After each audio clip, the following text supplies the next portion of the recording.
senangnya ya.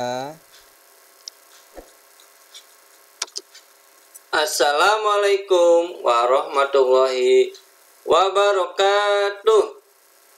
Anak-anak kelas 4, kita bertemu lagi di pembelajaran tematik tema 9, Kayanya Negeriku, subtema 1, Kekayaan sumber energi di Indonesia. Kali ini kita akan memasuki pembelajaran 3 dan 4. Bela anak-anak, sebelum kita mulai belajar, mari kita sama-sama membaca basmalah. Bismillahirrahmanirrahim. Baik, kita lanjut ya. Nah, ini kita masih di tema 9. Ini gambar cover depan buku Kayanya Negeriku ya. Bukunya warna begitu. Tujuan pembelajaran kita kali ini adalah yang pertama, siswa dapat mengidentifikasi sumber-sumber energi yang ada di sekitar kita. Yang kedua, siswa dapat mengidentifikasi perilaku yang menunjukkan hak dan kewajiban. Lalu yang ketiga, siswa dapat menunjukkan contoh perilaku pelaksanaan hak dan kewajiban dalam kehidupan sehari-hari. Lalu, tujuan pembelajaran terakhir adalah siswa mampu membuat contoh wawancara dan membuat kesimpulan setelah melakukan wawancara. Itulah tujuan pembelajaran kita kali ini. Anak-anak, siapkan alat tulisnya ya. Lalu konsentrasi dalam belajar. Oke, siap ya? Nah, ini kita masuk ke pembelajaran yang ketiga. Masih di tema 9, kekayaan sumber energi di Indonesia. Nah, ini lihat di sini ada gambar orang sedang melakukan pengeboran ya. Pengeboran minyak bumi ataupun kekayaan alam yang ada di dalam perut bumi. Nah, anak-anak, ayo kita membaca. Negara Indonesia adalah bangsa yang memiliki banyak sumber energi, anak-anak ya. Kita ini kaya anak-anak akan sumber energi, baik di darat ataupun yang di laut ataupun yang di dalam bumi. Ya, kita tuh kaya banget. Sumber energi mulai dari minyak dan gas bumi sampai yang bukan minyak dan gas bumi, non-migas. Sumber-sumber energi tersebut tersebar di seluruh pulau-pulau yang ada di Indonesia, yang dari Pulau Sumatera, Jawa, Sulawesi, Kalimantan, dan pulau besar lainnya, yang kesemuanya harus dimanfaatkan secara bijak demi kesejahteraan penduduknya. Harus dimanfaatkan, membuka lapangan buat penduduk sekitarnya, ya, agar penduduk di sekitarnya menjadi sejahtera dan tidak miskin. Ya, nah, sumber energi itu ada terbagi menjadi dua, ya. Sumber energi yang pertama adalah sumber energi yang tidak dapat diperbaharui, ya, tidak bisa muncul kembali dalam waktu singkat, ya. Sumber energi merupakan sumber-sumber energi yang akan habis, ya, karena tidak bisa diperbarui. Sumber energi tersebut juga tidak dapat diperbarui lagi, seperti minyak dan gas bumi. Ya, contoh lainnya adalah yang tidak dapat diperbarui adalah batu bara, gas alam, dan hasil tambang lainnya. Minyak bumi dan batu bara merupakan sumber energi yang berasal dari tumbuhan dan makhluk hidup yang terpendam selama jutaan tahun. Minyak bumi dan batu bara akan habis jika digunakan secara terus-menerus, digunakan dalam skala yang besar, ya, terlalu dieksploitasi, dan untuk timbul lagi ada minyak bumi dan batu bara dibutuhkan waktu berjuta-juta tahun agar minyak bumi dan gas tersedia lagi. Jadi tidak bisa ya dalam jangka 1 bulan atau 2 bulan bahkan setahun itu tidak akan terbentuk, tidak akan ada minyak bumi dan batu bara kembali. Lalu ada yang kedua, sumber energi yang dapat diperbaharui, yang akan selalu ada terus menerus. Ya anak-anak, ini dapat diperbaharui meskipun digunakan terus menerus. Sumber energi ini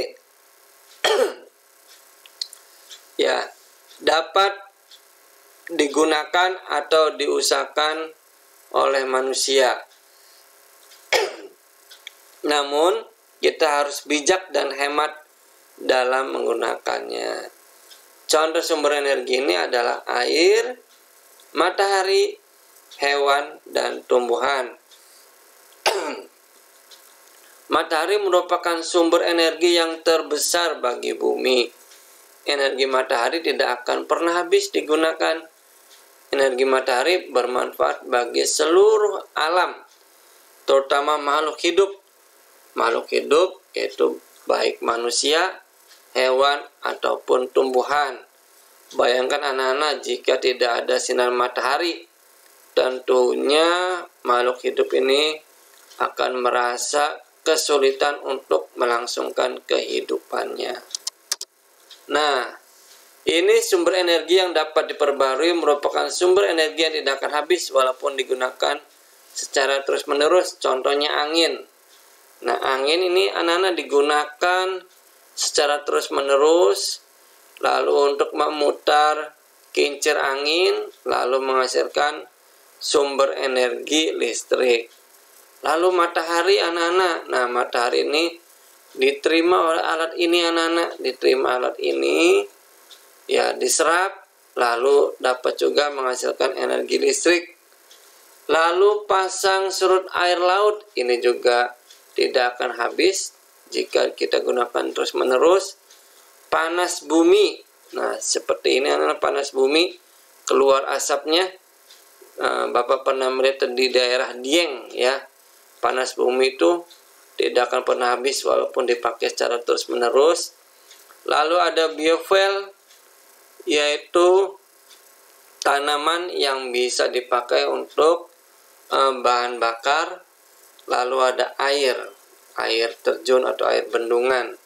Ini juga akan ada terus-menerus walaupun digunakan setiap hari. Nah, selain itu, matahari juga merupakan sumber energi yang terbesar. Tadi setelah disebutkan anak, untuk apa saja yang pertama? Nah, lihat gambar yang A, itu diperlukan oleh tumbuh-tumbuhan untuk membuat makanan, ya, untuk membuat makanan sehingga tumbuhan tersebut bisa tumbuh. Lalu yang B, sinar matahari bisa membuat pakaian ya menjadi cepat kering, ya. Bayangkan jika sinar matahari itu tidak muncul, tidak tampak, mendung, tentunya pakaian dijemur dari pagi sampai sore masih tetap basah, ya. Tetapi dengan ada sinar matahari, mungkin hanya 1 atau 2 jam, pakaian kalian akan kering. Lalu yang C, ternyata sinar matahari juga dibutuhkan oleh binatang, tidak hanya tumbuhan. Lalu yang D, dengan ada sinar matahari, lingkungan kita menjadi bersih, sejuk, dan indah dipandangnya. Itulah beberapa manfaat dari energi sinar matahari. Ya, kita masih di pembelajaran 3. Kita akan mempelajari tentang hal-hal yang perlu diperhatikan saat wawancara. Ya, wawancara itu kita bertanya ya tentang sesuatu hal kepada narasumber. Ya, apa saja hal-hal yang perlu diperhatikan? Yang pertama, kita harus perlu memperhatikan sikap. Ya, jika kita bertemu dengan narasumber, sikap kita harus ramah dan sopan agar narasumber tidak merasa susah dalam menjawabnya. Yang kedua, kita harus memilih narasumber sesuai dengan bidang keahlian. Ya, jika kita ingin mencari materi tentang pembibitan padi, maka kita harus bertanya kepada Pak Tani atau petani. Jika kita ingin mencari informasi tentang kesehatan, ya bagaimana cara menjaga kesehatan di saat pandemi, maka narasumbernya adalah seorang dokter atau ahli yang di bidang kesehatan. Jika wawancara dilakukan adalah tentang pemanfaatan sumber energi di bidang pertanian, ya maka di sini kita dapat menemukan atau mencari petani, ya petani dalam menemukan atau menjawab pertanyaan-pertanyaan kita. Ya. Nah, sekarang kita akan mencoba ya melakukan wawancara. Wawancara itu untuk memperoleh data mengenai sumber-sumber energi yang ada di daerah tempat tinggalmu. Coba jawablah pertanyaan-pertanyaan berikut. Siapa narasumber yang akan kamu wawancarai? Nah, narasumbernya siapa saja dalam memperoleh data tentang sumber-sumber energi. Misalkan narasumbernya satu, orang tua. Yang kedua, bapak atau ibu gurumu di sekolah. Yang ketiga, tetangga.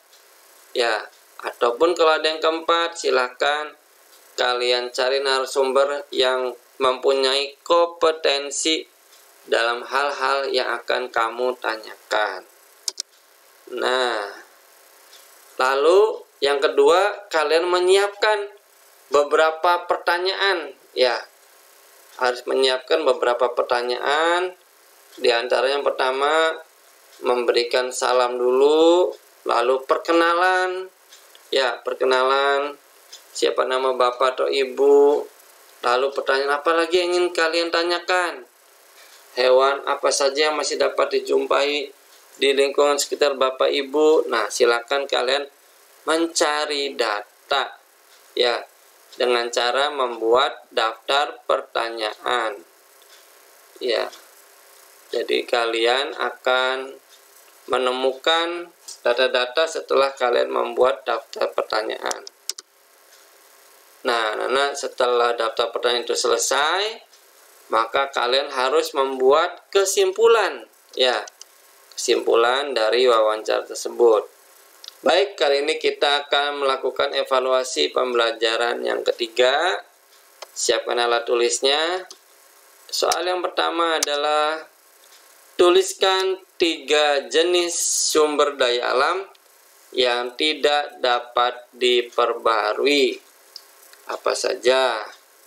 Lalu yang kedua, tuliskan 3 jenis sumber daya alam yang dapat diperbaharui. Apa saja? Yang tidak akan pernah habis jika dipakai setiap hari. Nah, yang ketiga, tuliskan 3 manfaat sinar matahari bagi makhluk hidup yang ada di bumi, baik itu manusia, hewan, atau tumbuhan. Apa saja manfaatnya? Lalu yang keempat, tuliskan 3 hal yang perlu diperhatikan pada saat wawancara. Apa saja harus diperhatikan? Lalu yang kelima, tuliskan 3 contoh daftar pertanyaan jika kita mewawancarai seorang petani. Kalian siapkan 3 pertanyaannya apa saja yang ada hubungannya sama petani. Itulah anak-anak evaluasi pembelajaran 3 harus kalian kerjakan ya. Nanti akan Bapak dan Ibu Guru periksa apa yang telah kalian lakukan, yang telah kalian pelajari, yang telah kalian jawab. Baik, sekarang kita lanjut ke pembelajaran keempat. Masih tema 9, kekayaan sumber energi di Indonesia. Pada pelajaran lalu kita telah mengetahui jenis-jenis sumber daya energi. Kita pun seharusnya semakin tahu dan semakin bijak dalam memanfaatkan, dalam menggunakan sumber daya energi yang ada. Benar sekali, Beni. Kita sebagai warga negara Indonesia memiliki hak dan kewajiban, termasuk dalam hal pemanfaatan sumber daya energi. Hendaknya antara hak dan kewajiban dapat dilakukan secara seimbang, ya. Kewajibannya dilakukan, haknya pun dapat kalian rasakan. Ayo membaca. Hemat energi, hemat biaya. Nah, di sini ada poster seorang anak yang sedang tidur, tetapi TV-nya masih menyala, ya. TV-nya menonton orang yang sedang tidur. Itu tidak diperbolehkan. Selain boros, dan juga TV-nya akan cepat rusak, anak-anak ya. Jadi matikan TV jika tidak ditonton. Jika kalian sudah terasa ngantuk, silakan kalian matikan, ataupun kalian beri timer agar pada saat kalian tidur, TV itu akan mati dengan sendirinya. Hemat energi adalah mempergunakan energi yang ada seperlunya saja.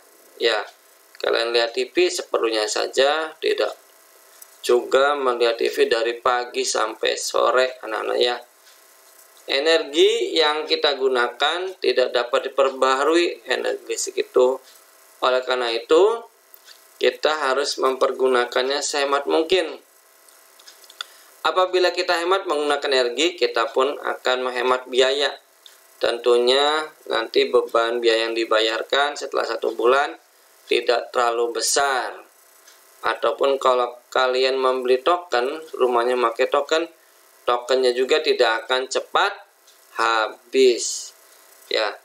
Contoh energi yang perlu kita hemat penggunaannya adalah listrik.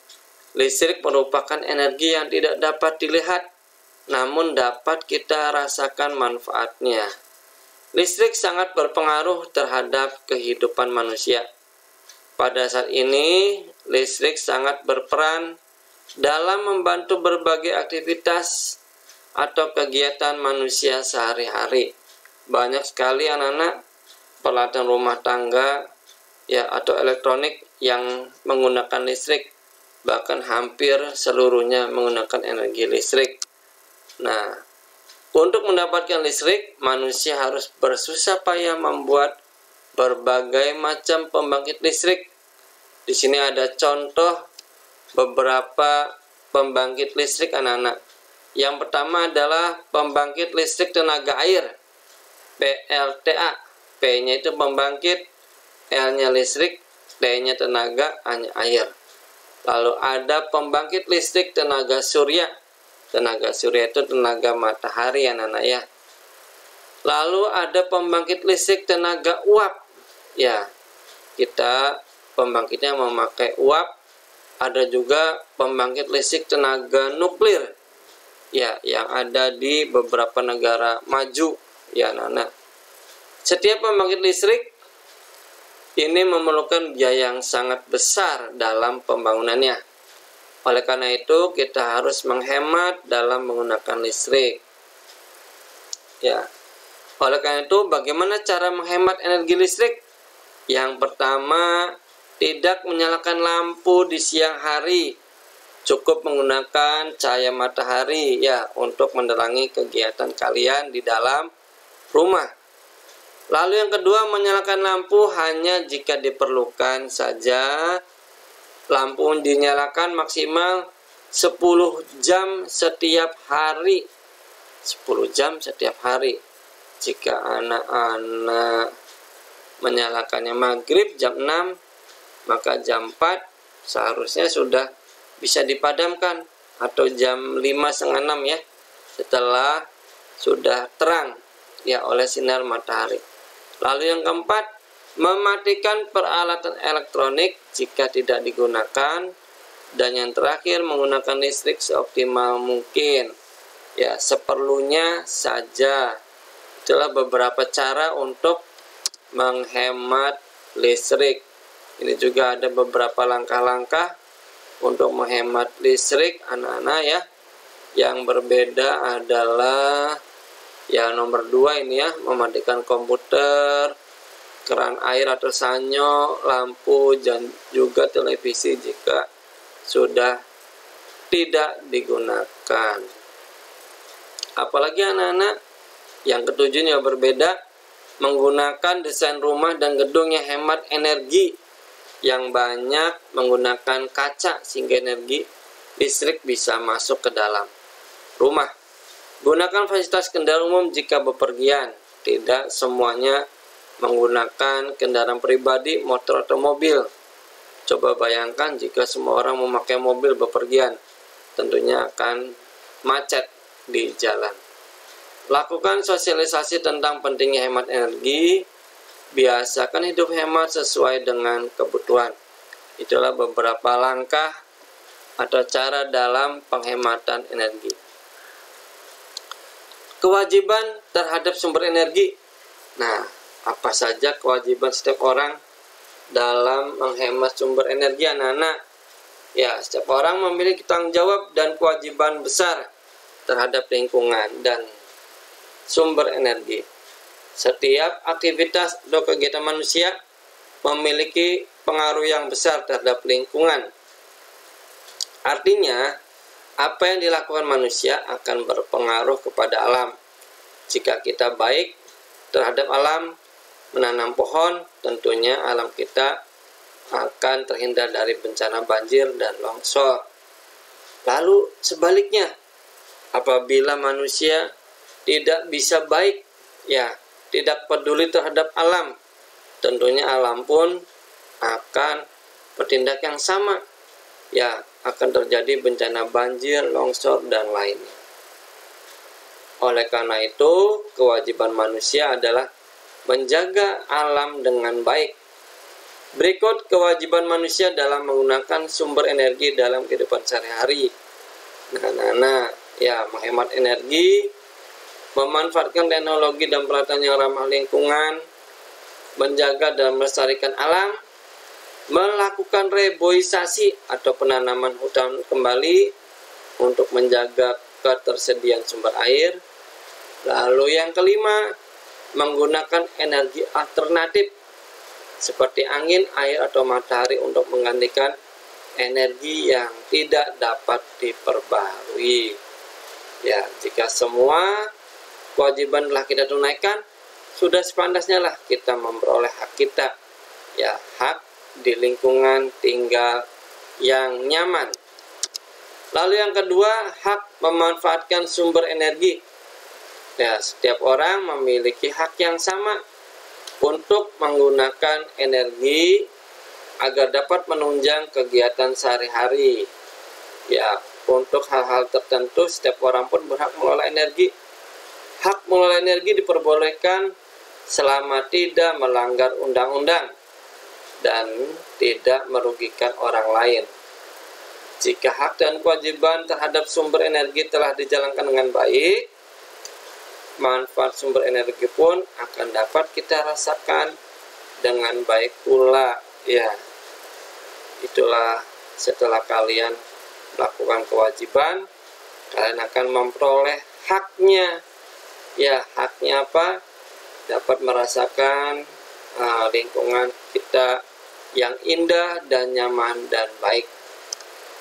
Ya, ternyata manusia dan lingkungan itu tidak bisa dilepaskan, anak-anak, ya.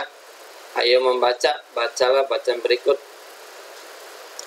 Lingkungan amat penting bagi kehidupan manusia, karena manusia tergantung kepada lingkungan. Manusia membutuhkan lingkungan untuk mencukupi kebutuhan hidupnya. Oleh karena itu, lingkungan memiliki daya dukung bagi kehidupan. Artinya, lingkungan mempunyai kemampuan untuk mendukung kehidupan manusia dan makhluk hidup lainnya. Oleh karena itu, manusia harus senantiasa berbuat baik kepada lingkungan, menjaga lingkungan, ya, dan berperilaku secara tepat dan bijak serta bertanggung jawab dalam menjaga lingkungan agar lingkungan kita bisa nyaman untuk dirasakan. Hidup yang selaras dengan alam dapat dimulai dari diri kita sendiri. Ya, tidak harus mengandalkan orang lain, anak-anak ya, dengan cara membuang sampah pada tempatnya, berolahraga, ya, selalu memeriksa keadaan mesin, motor atau mobil yang mengeluarkan banyak asap yang kotor. Itu harus dijaga atau dibetulkan ke bengkel anak-anak ya. Selain itu, kita harus meningkatkan kreativitas dengan mendaur ulang barang-barang yang sudah tidak terpakai agar tidak mencemar lingkungan, agar tidak terlalu banyak sampah yang berserakan. Marilah kita mulai dari sekarang menjaga lingkungan. Jika belum, ya maka kita harus mencobanya, cinta dan bersahabat dengan alam. Alam akan cinta dan bersahabat dengan kita. Namun sebaliknya, jika kita merusak alam, alam pun akan marah dengan menumpahkan segala bencana pada kita. Hidup yang selaras, hidup yang seimbang dengan alam dapat membawa dampak positif bagi manusia. Nah, Nana di sini ada bermain peran. Apakah kalian sudah pernah bermain peran? Ya, ini adalah bermain peran tentang untuk mengetahui hak dan kewajiban warga negara terhadap lingkungan. Sini ada dialog, anak-anak ada percakapan, terdiri dari 4 orang, ya, Andi, Lili, Johan, dan Alisa. Apa saja yang mereka lakukan dialognya? Mari kita coba lihat ya. Andi, aku lihat lingkungan kita tidak terjaga dan kotor. Banyak sampah yang dibuang tidak pada tempatnya. Kata Lili, kamu benar Andi. Tetapi mau bagaimana lagi? Masyarakat nggak menyadari itu. Johan berkata, iya, aku juga heran. Kenapa warga di desa kita begitu ya? Padahal kebersihan kan pangkal kesehatan.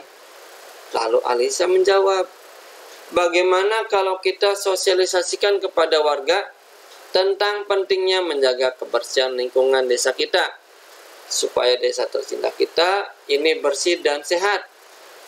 Lalu Andi berbicara, aku setuju sekali ide Alisa. Aku yakin kesadaran warga akan tumbuh untuk mau menjaga kebersihan lingkungan desa kita. Lili, apa kamu yakin kesadaran warga akan tumbuh? Kalau kamu memang yakin, ya sebaiknya kita coba saja. Yakin tidak yakin, kita pantas mencobanya. Itu kan salah satu cara mewujudkan kesadaran masyarakat. Betul tidak? Kata Alisa, iya kamu benar. Ya sudah, kalau begitu, besok aku akan memberikan undangan kepada warga untuk berkumpul di balai desa.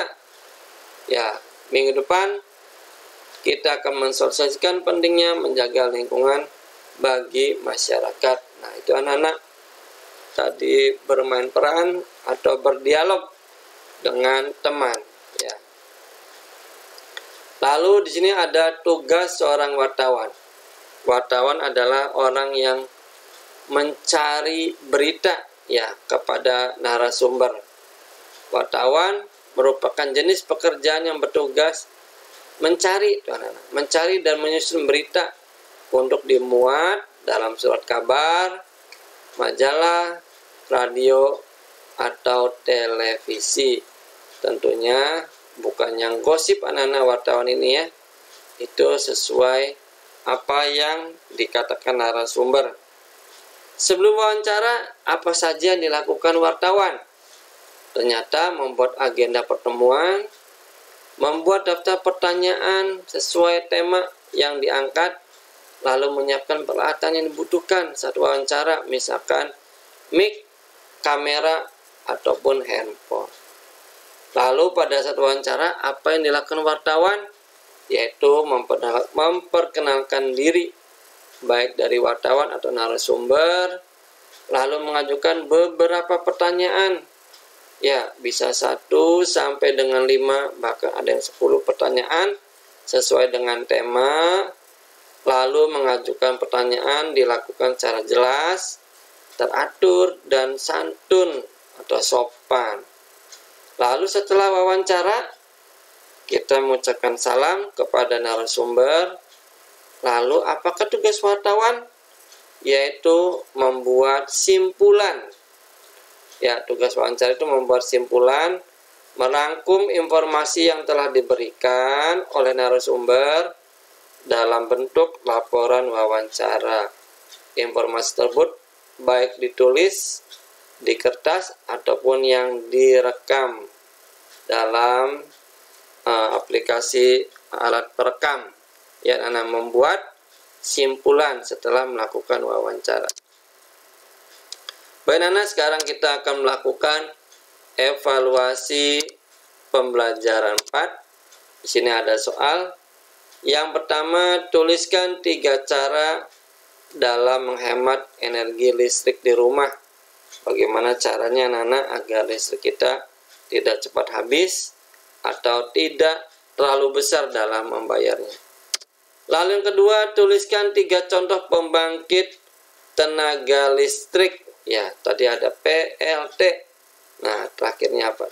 Kalian berikan contoh 3 pembangkit tenaga listrik yang ada di Indonesia. Lalu yang ketiga, apakah kewajiban manusia dalam menjaga lingkungan sekitarnya? Bagaimana? Misalkan kalian seorang pelajar, bagaimana caranya dalam menjaga lingkungan, ya? Lalu yang keempat, apa yang akan terjadi jika kita tidak menjaga lingkungan secara selaras? Kita tidak melakukan penanaman reboisasi, kita terlalu mengambil sumber daya alam secara berlebihan, ya. Lalu apa yang terjadi dengan lingkungan jika kita tidak menjaganya? Yang kelima, apakah tugas seorang wartawan setelah tanda jawab melakukan pertanyaan dengan narasumber, apakah tugas terakhirnya ya seorang wartawan dalam wawancara? Itulah anak-anak evaluasi pembelajaran 4 yang harus kalian kerjakan dan ditulis di bukunya, dan lebih baik juga ditulis soalnya agar tidak lupa. Ya, soalnya ditulis, nanti jawabannya boleh di bawahnya atau di sampingnya agar kalian tidak lupa jika menulis soalnya. Baik anak, pembelajaran tematik tema 9 subtema 1, pembelajaran 3 dan 4 telah selesai. Mari kita ucapkan sama-sama Alhamdulillahirabbil alamin. Wassalamualaikum warahmatullahi Wabarakatuh.